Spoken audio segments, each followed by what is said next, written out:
Le monde brûle, et on ne peut plus vraiment regarder ailleurs. Le sabordage de tout ce qu'on a su faire de meilleur est général. Tout ce qui a été mis en œuvre pour répondre aux besoins collectifs grâce à la mise en commun d'une partie de la richesse collective est attaqué par les maîtres financiers.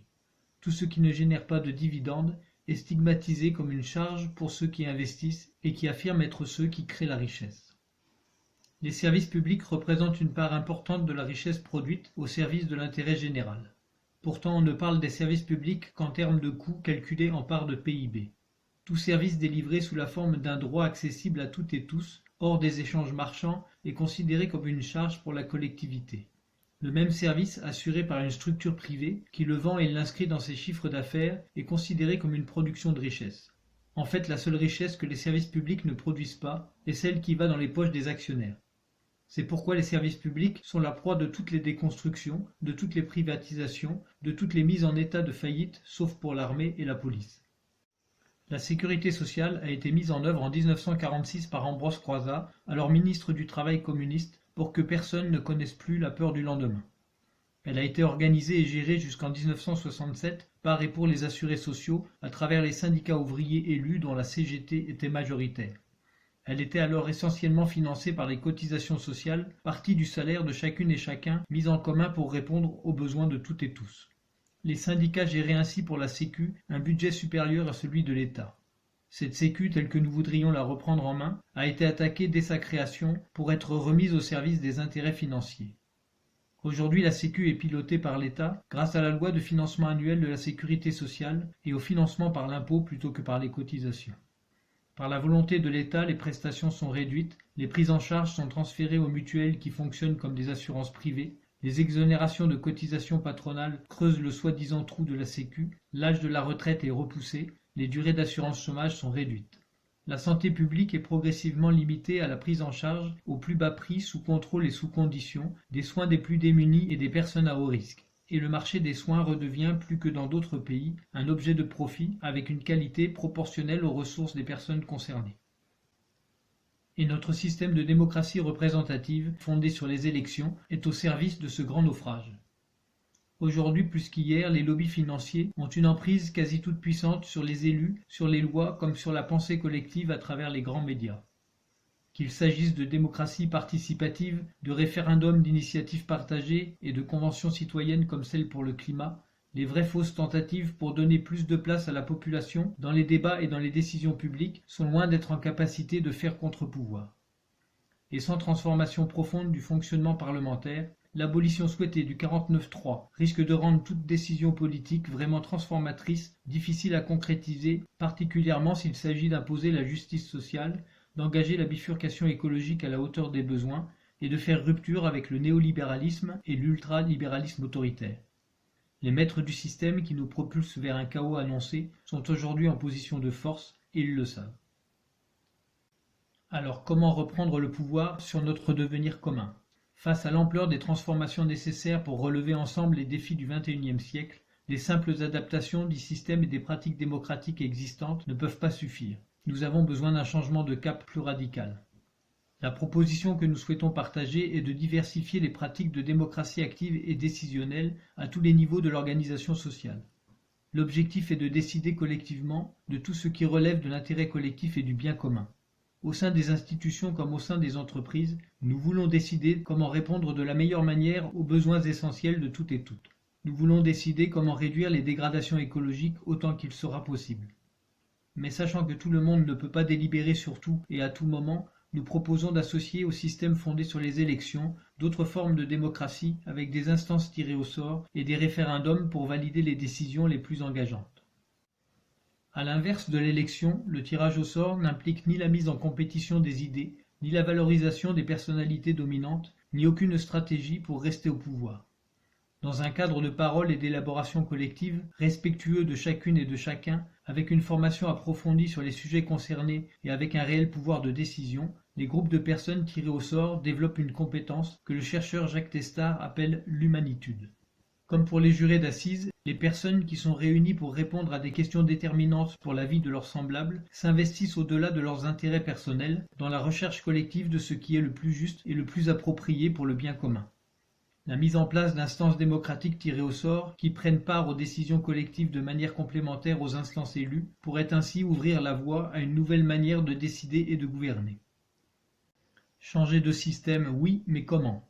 Les décisions d'un gouvernement peuvent être balayées par celles du suivant. Pour durer dans le temps, il faudrait donc inscrire les transformations souhaitées dans une nouvelle constitution avec une validation forte par référendum. Il est donc avant tout nécessaire que ces transformations soient désirées par le plus grand nombre. C'est à cela que nous souhaitons travailler durant les 3 prochaines années. Pour changer le système vers un mieux vivre collectif, à contresens des logiques dévastatrices qui dominent aujourd'hui, nous proposons que ces transformations s'inscrivent au sein des institutions conçues pour garantir la justice sociale, la solidarité sans condescendance et l'implication du plus grand nombre dans les choix que nous allons devoir faire pour arrêter la destruction écologique. Notre première proposition est de reprendre en main la sécurité sociale et de l'élargir à l'alimentation et au logement de qualité pour toutes et tous, ainsi qu'à l'eau et à l'énergie. Nous voulons redonner sens aux principes fondateurs de 1946 avec la gestion par les intéressés et l'universalité des droits. Défendant le retour aux élections pour nommer les administratrices et les administrateurs des caisses locales, régionales et nationales, nous proposons d'y associer des instances tirées au sort parmi la population à chaque échelle de territoire. Sur le plan économique, cette sécurité sociale écologique organisera le conventionnement des structures devant répondre aux besoins et aux droits mis en œuvre. Ce conventionnement garantira le respect des critères sociaux et écologiques élevés décidés par les instances démocratiques mises en place en lien avec les professionnels concernés. Plus les droits garantis seront élargis, plus le développement de cette sécurité sociale écologique permettra d'organiser un important réseau d'économies alternatives au service des besoins essentiels de toutes et tous et de la sauvegarde des écosystèmes. Les services publics étant aujourd'hui déconstruits plutôt que développés par l'État, il semble important d'envisager pour chacun d'eux une nouvelle forme de gestion impliquant la population et les personnes qui y travaillent. Comme c'est aujourd'hui le cas pour les services publics de l'eau, repris par certaines collectivités locales en régie publique, nous pourrions envisager que l'ensemble des services concernés soient placés en régie démocratique du local au national. L'organisation de ces régies démocratiques pourrait être de même nature que celle que nous envisageons pour le système de sécurité sociale écologique avec des instances élues et des instances tirées au sort. Afin d'augmenter l'implication citoyenne dans leur développement, respectant un cadre national définissant les principes et les objectifs généraux de chaque service, la priorité serait donnée aux décisions locales pour ce qui concerne chaque territoire.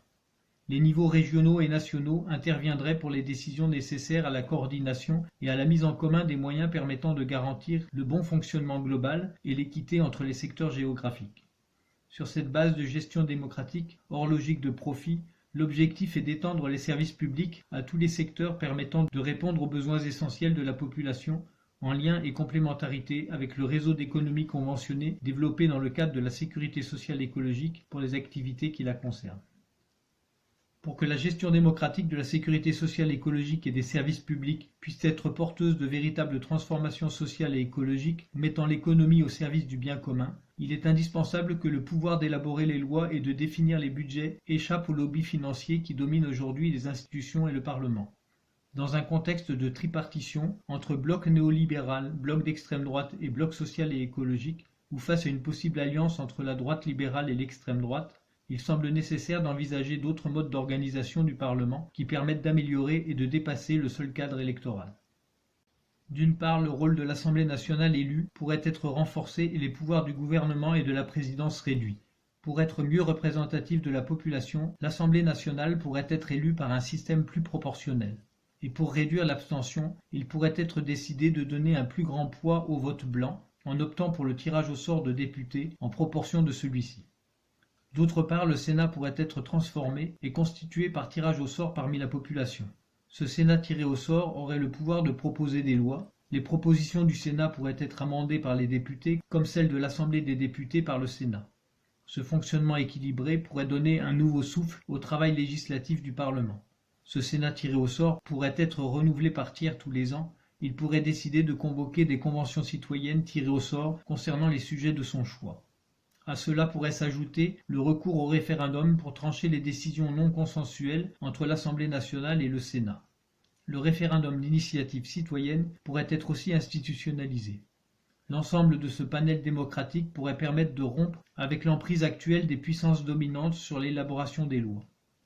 La mise en place d'instances de décision tirées au sort, ainsi que le recours aux conventions citoyennes et aux référendums, devraient être aussi développés au niveau des communes, des communautés de communes, des départements et des régions. Pour rendre possible la mise en œuvre de cette première démocratique sociale et écologique, il faut d'abord qu'elle devienne une perspective désirable et réaliste aux yeux du plus grand nombre. Pour cela, nous proposons de faire grandir l'envie d'y parvenir grâce à la mise en œuvre d'un récit porteur d'espoir pour demain et pour les générations futures. Les programmes politiques de l'Avenir en commun et de la NUPES constituent pour beaucoup une base de transformation déjà structurante. Mais au-delà du programme de gouvernement, nous avons besoin d'un projet de transformation structurelle de long terme qui s'inscrive dans le fonctionnement démocratique de l'ensemble des institutions et des structures économiques devant répondre aux besoins essentiels de la population. Indépendamment et en complément du travail programmatique, nous proposons donc d'élaborer collectivement ce projet de transformation démocratique en impliquant un maximum de membres d'organisations citoyennes, syndicales et politiques, d'expertes et d'experts intellectuels et de terrain, d'écrivaines et d'écrivains, d'artistes et de groupes de citoyennes et de citoyens. Nous proposons de construire ce travail à partir des 3 axes de reprise en main démocratique de la sécurité sociale, des services publics et du Parlement, avec l'objectif d'approfondir, d'enrichir et de faire évoluer les propositions. Nous proposons d'appuyer ce travail sur différentes expériences démocratiques concrètes intégrant le tirage au sort.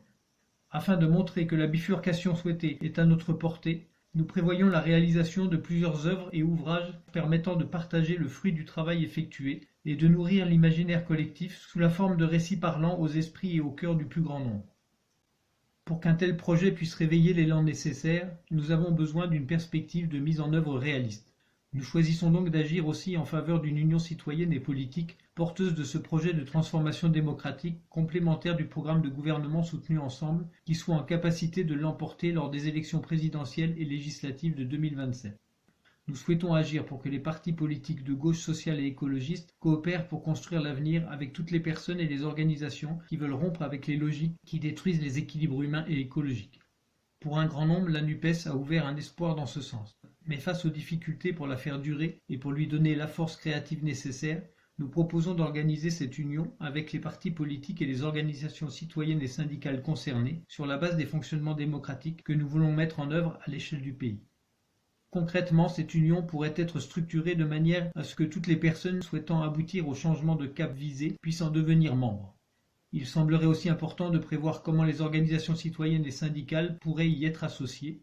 Pour permettre de dépasser les logiques de compétition, nous proposons qu'un conseil citoyen tiré au sort parmi les membres soit missionné pour élaborer avec les partis politiques un cadre de travail et d'alliance permettant de s'accorder sur les projets à mettre en œuvre. Ce cadre commun devrait aussi permettre de choisir collectivement et démocratiquement les personnes qui porteront ce projet devant les électrices et les électeurs. Au-delà des échéances électorales qui seules peuvent permettre de concrétiser les changements souhaités, nous mettons le cap sur les transformations systémiques qui permettront d'organiser la solidarité et de répondre aux défis sociaux et écologiques auxquels nous devons faire face et qui vont s'amplifier. Ce projet est porté par l'association Démocratie sociale écologique constituée pour le faire advenir. Plus nous serons nombreux et nombreux à y prendre part, et plus la dynamique collective sera vivante à travers les pratiques démocratiques que nous souhaitons développer, plus l'association aura la capacité d'agir avec et auprès des organisations citoyennes, syndicales et politiques partenaires, et plus les aspirations que nous portons ensemble pourront s'inscrire dans la réalité.